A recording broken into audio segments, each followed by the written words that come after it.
Now, what are other common words used to describe them? No, the other ones. You know, the ones that are used as polarizing insults. Okay, not that polarizing.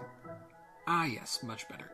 These words are often used as insults to these parties, or to left-wingers and right-wingers. But here's the problem.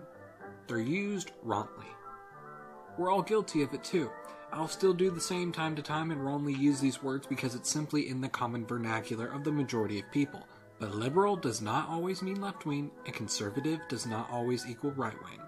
Conservatism simply means keep it the same.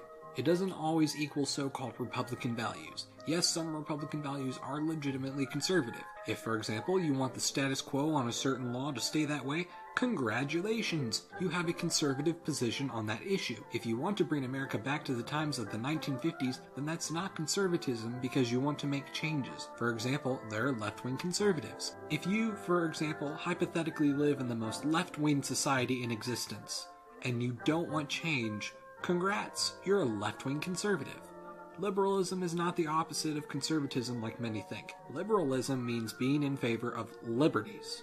Yes, many left-wingers use this for left-wing policies. The idea that a minority should have the same liberties and rights as anyone else is indeed a left-wing liberal position. However, right-wing liberalism exists. If you enjoy people having religious liberty, the liberty for freedom of speech, the liberty to own a gun, the liberty to vote, the liberty to drink a Coca-Cola no matter how many darn calories you gain, gosh dang it, well, then you're what?